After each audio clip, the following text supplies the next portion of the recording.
ಇವನು ಯಾರೋ ಸೋಮಶೇಖರ್ ರೆಡ್ಡಿ ಅನ್ನೋನು, ಅವನು ಮಾತಾಡ್ತಾ ಹೇಳ್ತಾನೆ ಒಕ್ಕಲಿಗನು, ಅಲ್ಲಿ ಕೂಡ ಏಕವಚನ ಪದನ ಬಳಸ್ತಾನೆ. ಮತ್ತು ನಾವ್ಯಾರು ಓಟ್ ಹಾಕಿಲ್ಲ ಅಂತಾನೆ. ಈತ ಒಕ್ಕಲಿ ಪರವಾಗಿ ವಕಾಲತ್ತಾಕಿ ಸುಮ್ಮನೆ ಏನೋ ಒಂಥರ ಪ್ರಚೋದನೆಗೆ, ನಿಮ್ಮನ್ನು ಪ್ರಚೋದನೆಗೆ ಒಳಗಾಗುವಂಥದ್ದು ವಿಡಿಯೋಗಳನ್ನ ಅವರ ಸ್ಟೇಟ್ಮೆಂಟ್ನ ಕೊಡ್ತಾ ಬಂದವನೇ. ಏನು ಇತ್ತೀಚೆಗೆ ಒಂದು ಪೇಪರ್ ಸ್ಟೇಟ್ಮೆಂಟ್ ಕೊಟ್ಟಿದ್ರು, ಅಂದರೆ ಮಾಧ್ಯಮದ ಮುಂದೆ ಹೇಳಿಕೆಯನ್ನು ಕೊಟ್ಟಿದ್ರು. BJP ಮುಖಂಡ ಸೋಮಶೇಖರ್ ರೆಡ್ಡಿ ಅನ್ನೋರು ಮಾನ್ಯ ಚಿಕ್ಕಬಳ್ಳಾಪುರ ಶಾಸಕರಾದಂಥ ಪ್ರದೀಪ್ ಈಶ್ವರ್ ಮೇಲೆ ಏಕವಚನದಲ್ಲಿ ಪದ ಬಳಸಿ ಮಾತಾಡತಕ್ಕಂಥದ್ದು ಎಲ್ಲೋ ಒಂದು ಕಡೆ ಅವರ ಅಭಿಮಾನಿಗಳಿಗೆ ಒಂದಷ್ಟು ನೋವಾಗಂಥ ಸಂಗತಿ ನಡೆದಿದೆ. ಈಗ ಅದರ ವಿಚಾರವಾಗಿ ಮಾಲೂರಿನ ಅವರ ಅಭಿಮಾನಿಗಳಾಗಿ ನಾವು ನಿಮ್ಮಲ್ಲಿ ವಿನಂತಿ ಮಾಡ್ಕೊಳ್ತಿದ್ದೀವಿ. ನೀವು ಮಾತಾಡ್ತಾ ಪದ ಬಳಸ್ತೀರಾ, ಕೋಲಾರ ಲ್ಯಾಂಗ್ವೇಜಲ್ಲೇ ಮಾತಾಡ್ತೀರಾ. ಮಗ ಅಂತ, ಮಗ ಅನ್ನೋದಲ್ಲ, ಮಗ ನಾವು ಹೇಳ್ತೀವಿ ನಿಮಗೆ, ಮಗ ಅನ್ನೋದೆಲ್ಲ ಬಿಟ್ಬಿಡಿ. ಒಬ್ಬ ಸಂವಿಧಾನದ ಅಡಿಯಲ್ಲಿ ಶಾಸಕರಾಗಿರ್ತಕ್ಕಂಥ ಪ್ರದೀಪ್ ಈಶ್ವರ್ ಮೇಲೆ ನೀವು ಏಕಾಏಕಿ ನೀವು ಅರೆ ಹುಚ್ಚ ಅಂತ ಅವ್ರಿಗೆ ಅಂತಿದ್ದೀರಾ. ಮತ್ತು ಅವ್ರ ಚಪ್ಪಲಿನ ಹಾರ ಹಾಕಿ ಏನಪ್ಪ ಮೆರವಣಿಗೆ ಮಾಡಬೇಕು ಅಂತೀರಾ. ನಾನು ನಿಮ್ಗೆ ಹೇಳೋದೇನೆಂದರೆ, ಚಪ್ಪಲಿ ಅಲ್ಲ, ಅವರ ಕಾಲಲ್ಲಿರ್ತಕ್ಕಂಥ ಚಪ್ಪಲಿನ ಮುಟ್ಟೋಕ್ಕೂ ಸಹ ನಿಮ್ಗೆ ಯೋಗ್ಯತೆ ಇಲ್ಲ.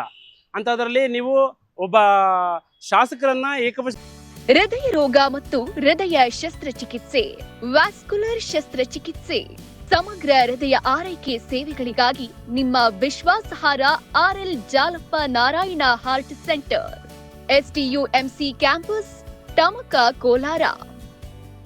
180030090309 ಮಾತಾಡೋಂಥದ್ದು, ಮತ್ತೆ ತುಂಬಾ ಅಗ್ರವಾಗಿ ತುಂಬಾ ಕೆಳಮಟ್ಟದ ಪದಗಳನ್ನು ಬಳಸಂಥದ್ದು ನಮಗೆ ಎಲ್ಲೋ ಒಂದು ಕಡೆ ನೋವಾಗಿದೆ.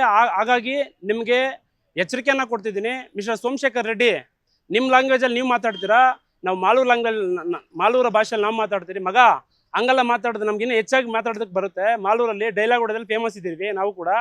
ಎಚ್ಚರಿಕೆಯಿಂದ ಮಾತಾಡು. ಒಬ್ಬ ಸಂವಿಧಾನದ ಅಡಿಯಲ್ಲಿ ಶಾಸಕರಾಗಿರ್ತಕ್ಕಂಥ ಪ್ರದೀಪ್ ಈಶ್ವರ್ ಮೇಲೆ ಈ ರೀತಿ ಮಾತಾಡಿದ್ರೆ ನಿಮ್ಮ ಜೊತೆಯಲ್ಲಿರೋರ ಜೊತೆ ನೀವು ಹೆಂಗೆ ಮಾತಾಡ್ತೀರಾ ಅನ್ನೋದು ಕೂಡ ನಮಗೆ ಅನುಮಾನ ಕಾಡ್ತಿದೆ.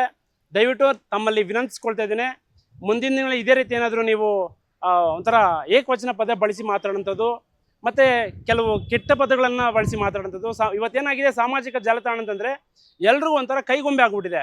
ತಗೊಳ್ಳೋದು, ವಿಡಿಯೋ ಮಾಡೋದು, ಅವ್ರ ಇಷ್ಟ ಬಂದಂಗೆ ಮಾತಾಡಿ ಒಂಥರ ಸಾಮಾಜಿಕ ಜಾಲತಾಣದಲ್ಲಿ ಹಾಕೋಂಥದ್ದು. ಇದು ಹಿಂಗೆ ಆಗ್ಬಿಟ್ರೆ ಮುಂದಿನ ದಿನದಲ್ಲಿ ತುಂಬ ಕಷ್ಟ ಆಗುತ್ತೆ. ಗೃಹ ಮಂತ್ರಿಗಳಿಗೆ, ನಮ್ಮ ಪ್ರಿಯಾಂಕಾ ಖರ್ಗೆ ಸಾಹೇಬರಿಗೆ ತಮ್ಮಲ್ಲಿ ಮನವಿ ಮಾಡ್ಕೊಳ್ತಾ ಇದ್ದೀನಿ ಸರ್, ಇಂಥವ್ರನ್ನ ದಯವಿಟ್ಟು ಒದ್ದು ಜೈಲಿಗೆ ಕಳಿಸ್ಬೇಕು. ಇಂಥವ್ರಿಗೆ ಕಾನೂನು ಅಡಿಯಲ್ಲಿ ಯಾವ ರೀತಿ ಶಿಕ್ಷೆ ಇದೆ ಅದ್ರ ಶಿಕ್ಷೆಗೆ ಒಳಗಾಗಿಸ್ಬೇಕು ಅಂತ ತಮ್ಮಲ್ಲಿ ವಿನಂತಿಸ್ಕೊಳ್ತಾ ಇದ್ದೀನಿ ಸರ್. ನಮಸ್ಕಾರ. ಆಮೇಲೆ ಇನ್ನೊಂದು ವಿಷಯ ಹೇಳ್ತಾನೆ, ಕೆಂಪೇಗೌಡರ ಜಯಂತಿಯಲ್ಲಿ ಅವಮಾನ ಮಾಡಿದ್ದಾರೆ ಅಂತ. ಯಾವುದಾದ್ರೂ ಒಂದೇ ಒಂದು ವಿಡಿಯೋ ತುಣುಕಿದ್ರೆ ಕೊಡಿ, ಅವಮಾನ ಮಾಡತಕ್ಕಂಥದ್ದು. ನಾವು ಕೂಡ ಬೇಕಿದ್ರೆ ಅದಕ್ಕೆ ಅವ್ರನ್ನ ಕ್ಷಮೆ ಕೇಳು ಅಂತ ಕೇಳ್ತೀವಿ. ಅದು ಬಿಟ್ಬಿಟ್ಟು ನೀವು ಪದ ಬಳಸ ಮಾತಾಡ್ತೀರಾ. ಸೂಕ್ಷ್ಮವಾಗಿ ಮಾನ್ಯ ಒಕ್ಕಲಿಗೆ ಸಮುದಾಯದವರು ಗಮನಿಸಬೇಕು. ಇವನು ಯಾರೋ ಸೋಮಶೇಖರ್ ರೆಡ್ಡಿ ಅನ್ನೋನು, ಅವನು ಮಾತಾಡ್ತಾ ಹೇಳ್ತಾನೆ ಒಕ್ಕಲಿಗನು, ಅಲ್ಲಿ ಕೂಡ ಏಕವಚನ ಪದನ ಬಳಸ್ತಾನೆ. ಮತ್ತು ನಾವ್ಯಾರು ಓಟ್ ಹಾಕಿಲ್ಲ ಅಂತಾನೆ. ಈತ ಒಕ್ಕಲಿ ಪರವಾಗಿ ವಕಾಲತ್ತಾಕಿ ಸುಮ್ಮನೆ ಏನೋ ಒಂಥರ ಪ್ರಚೋದನೆಗೆ, ನಿಮ್ಮನ್ನು ಪ್ರಚೋದನೆಗೆ ಒಳಗಾಗುವಂಥದ್ದು ವಿಡಿಯೋಗಳನ್ನ ಅವರ ಸ್ಟೇಟ್ಮೆಂಟ್ನ ಕೊಡ್ತಾ ಬಂದವನೇ. ಹಾಗಾಗಿ ನಾನು ಅವ್ರಿಗೆ ಮತ್ತೆ ರಿಕ್ವೆಸ್ಟ್ ಮಾಡ್ಕೊತಾ ಇದ್ದೀನಿ, ನೀವೇನಾದರೂ ಮಾತಾಡೋಕ್ಕೆ ಮುಂಚೆ ಮೈ ಮೇಲೆ ಪ್ರಜ್ಞೆ ಇರಲಿ. ಸಂವಿಧಾನದ ಅಡಿಯಲ್ಲಿ ಇವತ್ತು ಯಾರು ಏನು ಬೇಕಾದರೂ ಮಾಡೋಂಥ ಹಕ್ಕುಗಳನ್ನು ತಗೊಂಡಿದ್ದಾರೆ. ಹಾಗಾಗಿ ನೀವು ಮಾತಾಡಬೇಕಾದ್ರೆ ನಾಲ್ಗೆ ಮೇಲೆ ನಿಗಾ ಇಟ್ಟು ಮಾತಾಡಬೇಕಾಗುತ್ತೆ.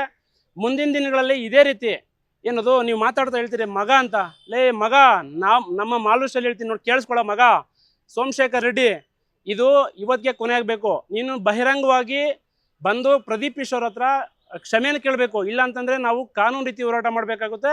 ನಿನ್ನ ಮೇಲೆ ಚಿಕ್ಕಬಳ್ಳಾಪುರ ಮತ್ತು ಕೋಲಾರ ಜಿಲ್ಲೆ ಎರಡೂ ಭಾಗಗಳಲ್ಲಿ ಕೇಸ್ನ ದಾಖಲು ಮಾಡಬೇಕಾಗುತ್ತೆ ಅಂತ ನಿಮಗೆ ಎಚ್ಚರಿಕೆಯನ್ನು ಕೊಡ್ತಾ ಇದ್ದೀನಿ.